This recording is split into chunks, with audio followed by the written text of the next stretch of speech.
The wind howled like a wounded beast across the Texas plains, carrying the scent of dust, rain, and old ghosts. The cabin stood alone against the storm, a squat shadow of wood and stubbornness clinging to the earth. Inside, a single lantern flickered, fighting the dark. Eli Turner sat by the window, one hand on his rifle, the other cradling a tin cup of cold coffee. Each flash of lightning carved his face into something hard and tired, the face of a man who'd seen too much and believed in too little. He'd fought through war, through hunger, through the kind of silence that comes when the shooting stops and the dead have no more to say. Now, in the year 1867, the war was over, but peace never came for Eli. The land was wide, the nights longer, and every sound beyond the door was a memory of loss. The rain began as a whisper, then a roar, slamming against the windows like handfuls of stones. His horse stirred in the corral, snorting nervously. Eli rose, pulling on his worn coat. The leather cracked like dry riverbeds. He stepped outside, into the fury. Lightning split the sky, brief and violent, and in that flash he saw something by the fence. A shape, small, crumpled in the mud. At first, he thought it was an animal, maybe a stray calf swept from a nearby ranch. But as he drew closer, he saw the truth. It was a girl. She couldn't have been more than 13. Her skin was the color of sun-warmed earth, her dark hair matted with rain and blood. A feathered band lay half-torn in her hair. An arrow jutted from her thigh. Even in the dim light, Eli knew what she was. Comanche. His heart clenched. The last time he saw the kind of braid, it was swinging from the hair of men who'd taken everything from him. For a long moment, he stood there, frozen between mercy and memory. Every instinct screamed to walk away, to let the rain finish what fate had started. Helping her could mean death. The Comanche were close somewhere, and they'd tear apart any white man who'd laid a hand on one of their own. But the way she shivered, the way her hand twitched weakly toward him, something cracked inside him. Maybe it was conscience, maybe guilt, maybe the ghost of his little girl, Anna, who'd been about the same age when fever took her. He lifted the girl into his arms. She was light, too light, and hot with fever. Her breath came in shallow gasps against his chest as he carried her back through the storm. Inside, he laid her on his cot and went to work by instinct. He heated a knife over the fire, then pulled the arrow free. She didn't scream, just clenched her jaw and stared at him with wild, glassy eyes full of fear and defiance. Eli pressed a rag against the wound, his voice low and rough. "Easy now. Ain't here to hurt you." She didn't understand. Or maybe she didn't believe him. Her breathing quickened as he wrapped the wound with what clean cloth he had left. Then she fainted, her small body going limp. Eli sat back, staring at her. The lantern light made her face look softer now, the harsh lines of fear fading in sleep. She was just a child, caught in a world that hated her for being born on the wrong side of a line men had drawn in blood. He poured a bit of whiskey into a tin cup and took a long drink. The rain outside began to ease, but the thunder still rolled, distant and angry. He should ride out at first light, take her to Fort Laramie, or leave her near a Comanche trail. But he knew he wouldn't. Not yet. Something about the storm, about the loneliness gnawing at his ribs, made him feel like he'd been given a second chance at something he didn't deserve. Hours passed. The fire dimmed. He sat beside her, half dozing, half listening to the wind. Once he thought he heard movement outside, a creak of saddle leather, a faint horse's snort. But when he stepped to the window, there was only darkness. He turned back to the girl. Her lips moved faintly, whispering something in her own tongue, maybe a prayer or a name. Eli knelt closer. "You're safe here," he said, though the words felt hollow. "No harm's going to come to you." She stirred, eyes fluttering open just for a moment. Lightning flickered across them, dark, sharp, intelligent eyes that seemed to see right through him. Then she slept again. Eli leaned back in his chair, the fire casting long shadows across the rough cabin walls. He could still hear the rain outside, washing the blood from the porch. Somewhere out in that endless night, he knew there were riders looking for her, warriors who'd kill without asking why. He closed his eyes, the storm still pounding in his ears, and whispered to himself, "No child dies in this storm. Not tonight." The wind answered with a low, mournful cry as thunder rolled across the plains. The lantern flickered once, then steadied, its light catching the edge of his rifle and the weary lines on his face. Eli Turner didn't know it yet, but his act of mercy had just drawn a circle of fire around him, and by the next dawn, the prairie would tremble beneath 70 hooves coming straight for his door. The morning came pale and slow, dragging a cold mist across the prairie. Eli hadn't slept. He sat in his chair, boots still muddy from the storm, eyes red from watching over the girl. The fire had burned down to embers, and the room smelled of smoke, whiskey, and old wood. The storm had passed, but its memory lingered in the damp air. The girl stirred at last. Her eyes opened, wide and cautious, scanning the small cabin like a trapped bird looking for escape. Eli raised his hands slightly, palms open. "Easy," he said quietly. "You're safe." She didn't understand his words, but she caught his tone. Her breathing slowed, though her gaze stayed sharp. She tried to sit up and winced.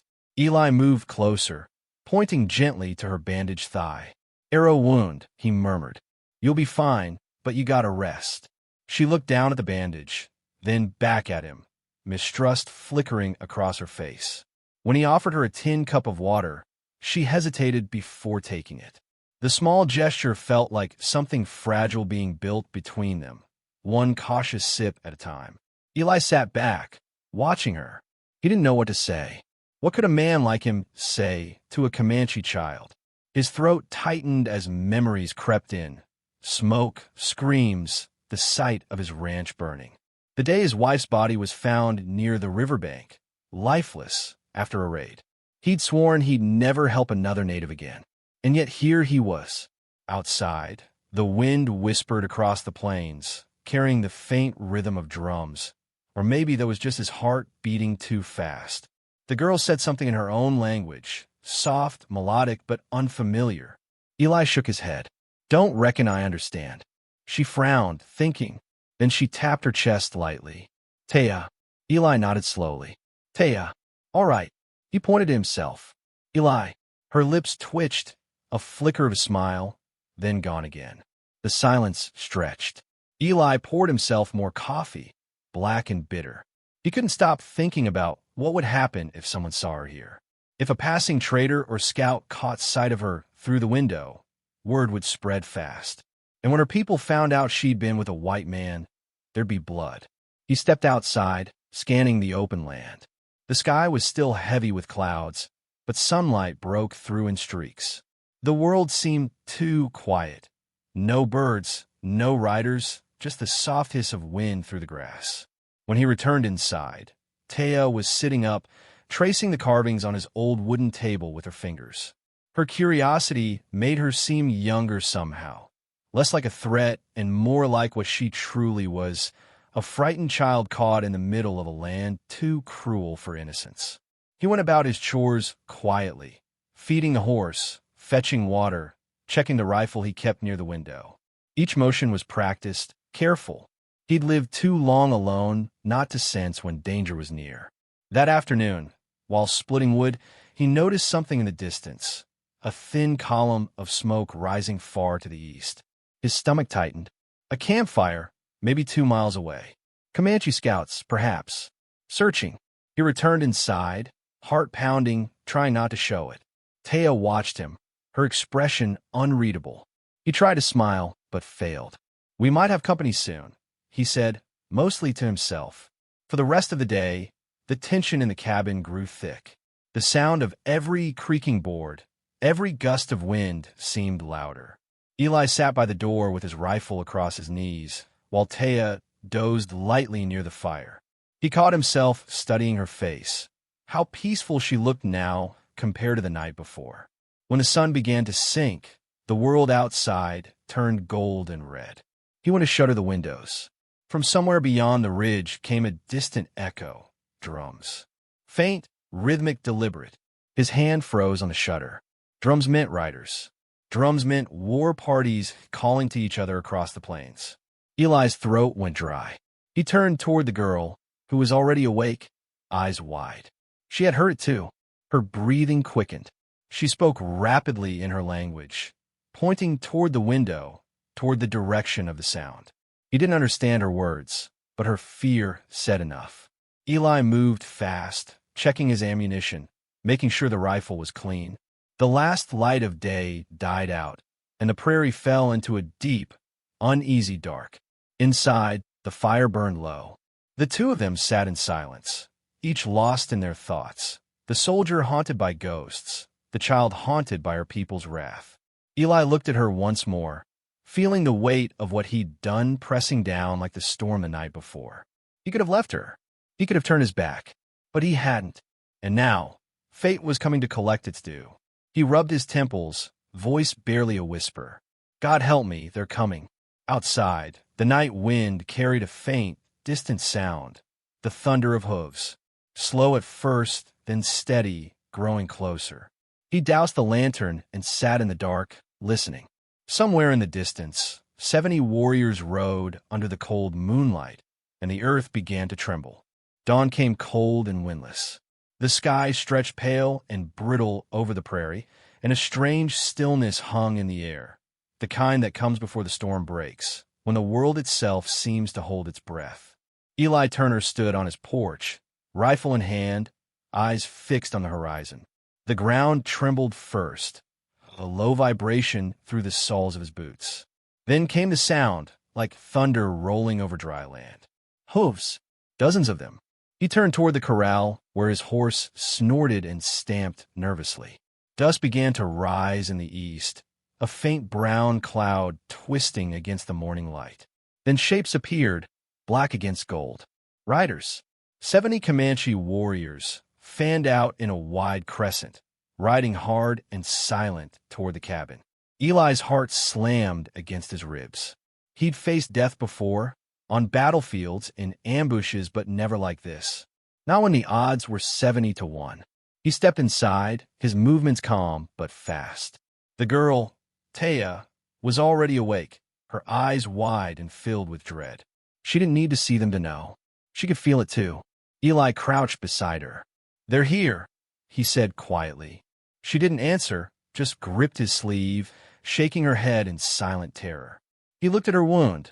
It had barely started to heal. There was no way she could run. And if he tried to flee, they'd catch him before he cleared the next ridge. He stood and walked to the window, staring at the approaching wall of riders. He counted quickly, but gave up when he reached 30. There were too many. The front riders carried lances, feathers snapping in the wind. Their faces were painted in reds and blacks, the colors of vengeance. He could feel their anger from here, like heat on his skin. For a long moment, he considered barricading the door, preparing for a fight. The old soldier in him screamed to load every round and take as many of them with him as he could. But another part of him, the part that had watched his wife die, that had seen too many bodies fall for nothing, knew it would be useless. Eli laid the rifle across the table and stepped outside unarmed. The morning air cut sharp against his face. The riders slowed as they neared the cabin, circling, tightening their formation until the dust rose in choking clouds. Hooves drummed the earth like war drums. Then, from the center of the formation, a tall rider dismounted. His horse was jet black, his chest bare, but for a necklace of claws and beads. His eyes were dark and unreadable. Taya made a sound behind Eli, something between a sob and a whisper. Her voice trembled as she said a single word. "Father." Eli's stomach sank. The man, Chief Gray Hawk, stood motionless, studying the cabin, the girl, and finally, Eli. When he spoke, his voice carried across the distance like thunder. The words were in Comanche, but Eli didn't need a translation. He could hear the fury in every syllable. Eli raised his hand slowly. "I didn't harm her," he said, though he doubted anyone could understand. "She was dying in the rain. I only helped." The warriors around Greyhawk shifted, bows drawn, arrows aimed. One wrong move, one flicker of misunderstanding, and Eli would vanish in a storm of arrows. Greyhawk barked a command, and the riders halted. The silence that followed was worse than noise. Dust drifted through the air, and the smell of horse sweat and fear hung heavy. Eli could feel Taya's eyes on him from behind the doorway. He didn't turn. He didn't dare. Then, softly, shakily, Taya stepped out from the cabin. Her limp was pronounced, but she stood tall. Her father's eyes widened at the sight of her, alive, standing beside the man who should have been her enemy. She spoke quickly in Comanche, her voice rising and breaking. The words came like rain, fast, desperate, pleading. Eli caught fragments of tone, enough to understand she was defending him. Greyhawk listened without moving. His face remained stone, but the rage in his eyes began to flicker, replaced by something else. Conflict, maybe pain. At last, he took a slow step forward. His warriors watched in silence, every eye fixed on him. He walked until he stood just a few feet from Eli. Eli held his ground, breathing steady though his chest burned. Greyhawk's gaze swept over him. The rifle leaning against the wall, the bandage on his daughter's leg, the faint smell of herbs and whiskey from the cabin. Then he met Eli's eyes. In that brief, wordless moment, something passed between them, an understanding that went deeper than language. Both men knew loss. Both had buried family because of the other's kind. Both were too tired for more graves. Greyhawk's hand moved. Eli flinched, but instead of drawing a weapon, the chief reached out and touched the bandage on his daughter's leg. He looked at Eli again, this time not as an enemy, but as a man who had shown mercy when he didn't have to. Then in slow, deliberate English, Greyhawk said, "You saved my blood." Eli nodded. "I did what was right." The chief's jaw tightened. He turned to his warriors and shouted a command. The circle began to break, horses turning, hooves kicking up dust. But before he mounted, Greyhawk looked back at Eli and said quietly, his accent thick but clear, "Next time, white man, it will not end with words." Eli didn't move as they rode away. The earth shook under 70 hooves, then stilled again, leaving only the rustle of the wind and the faint cry of crows far above. When the last of them disappeared over the ridge, Eli turned to Taya. She stood frozen, tears streaking her cheeks. Relief, gratitude, and sorrow all mingled on her young face. Eli stepped forward slowly, resting a hand on her shoulder. Neither spoke. They didn't need to. Behind them, the cabin stood small and lonely against the endless horizon, a thin scar of smoke rising from its chimney. The sun broke through the clouds, throwing gold across the land. For the first time in years, Eli felt something stir inside him, something like peace, fragile but real. He looked toward the east, where the riders had vanished, and whispered, "Go on, chief. Take care of her." But deep down, he knew this was far from over. Out here on the edge of the world, mercy was a dangerous thing, and it always came with a price. The days that followed were quiet, but not peaceful. The prairie had a way of keeping its silence heavy, like it was waiting for something to break it again. Eli spent his mornings fixing what the storm had torn apart, mending fences, cutting new wood, trying to keep his hands busy while his thoughts drifted back to that moment on the porch. The memory of 70 riders, the dust rising, and Greyhawk's eyes, dark and sharp as obsidian, haunted him more than any battle he'd fought. Taya was gone now. Her father had taken her when the sun rose the next morning. She hadn't spoken a word before she left, just pressed her small hand to her chest and looked at him with a gaze that carried 1,000 things he couldn't understand but somehow felt: gratitude, sorrow, maybe even forgiveness. Then she'd mounted behind her father and disappeared into the sea of grass, leaving Eli alone again. For a while, the cabin felt emptier than before. He'd grown used to her presence, the faint sound of her breathing at night, the rustle of movement in the corner. Now the silence seemed cruel. He found himself talking to the empty room some nights, as if she could still hear him. "You're safe now, little one," he'd mutter, staring at the flames. That's what matters. But he didn't entirely believe it. Not out here. The days stretched into weeks. The land turned dry again, the rivers shrinking into thin silver veins across the plain. Once, Eli rode to town for supplies, and people stared at him a little longer than usual. Maybe someone had seen the riders that day and told stories. Maybe they wondered why he was still alive. He didn't bother explaining. Some stories were too strange for truth. One evening, just as the sun bled into the horizon and the sky turned the color of dying embers, Eli noticed something at the edge of his property, a figure standing near the old corral fence. For a heartbeat, his hand went to his gun. Then he stopped. The figure was small, barefoot. He stepped closer. Taya stood there, wrapped in a blanket of tanned hide, her hair braided neatly, a faint smile touching her lips. She limped still, but her eyes shone bright and steady. Eli froze, unsure if she was real or just another ghost the prairie had conjured. She walked forward, slow and sure, until she was close enough for him to see what she carried. In her hands was a single eagle feather, carved at the stem with symbols he didn't know. She held out to him. "Gray hawk," she said softly, pressing the feather into his palm. "Peace." Eli stared at it. The feather was perfect, white and brown, glinting faintly in the fading light. His throat tightened. "You tell him." He stopped, realizing she wouldn't understand. "Just thank you." She nodded as if she understood anyway. Then, as quietly as she had come, she turned and walked back toward the horizon, where the land swallowed her up in the last light of day. Eli stood there long after she disappeared, the feather still warm in his hand.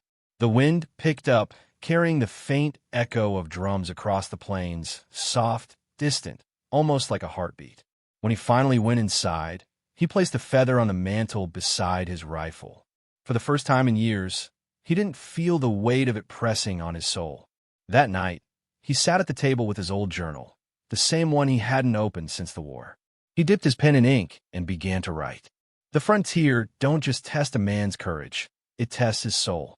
Out here, you learn the difference between survival and living, between hate and mercy, between vengeance and peace. A man can carry bitterness his whole life and never find rest. But maybe, just maybe, mercy can save what bullets never could. He closed the journal and leaned back, listening to the fire crackle. Outside, the prairie whispered under the moonlight, endless and eternal. In the days that followed, Eli worked differently. He rebuilt the fence with care, patched the holes in the roof, even planted a few seeds near the porch. Small things, but they meant something now. He wasn't just surviving anymore. He was living one quiet day at a time. Sometimes, when the wind came from the east, he thought he could still hear faint drumming or see riders far in the distance, moving like shadows across the horizon. But they never came close. He knew Gray Hawk had kept his word. Eli would live out the rest of his days on that patch of land, alone but no longer hollow. And when he looked at the feather above the fireplace, he saw not just forgiveness, but proof that even on a land soaked in blood, peace could take root. As the sun sank one evening, painting the sky in streaks of fire and gold, Eli saddled his horse and rode out across the open plain. The wind tugged at his coat, the smell of rain on the horizon. He didn't know where he was going, maybe nowhere, but the world felt wide again. He paused on a ridge and looked back at his cabin, small and steady against the horizon. The feather still caught the light through the window, a sliver of white against the dark. Eli smiled faintly. "Sometimes," he said to the wind, "mercy's braver than any bullet." The wind carried his words away, whispering them through the grass and into the fading light. Then, as the screen fades to black, a voice speaks, calm, steady, carrying the weight of the tale. On the edge of the world, a man found redemption not in war, but in kindness. Sometimes, mercy can turn enemies into memory and strangers into peace. If this story moved you, the voice continues, softer now. Hit that like button, share it with a friend, and subscribe for more true frontier tales of courage, mercy, and the human spirit. The sound of hoofbeats fades into the distance, leaving only the rustle of wind over the prairie and the story of Eli Turner, etched forever into the silence of the frontier.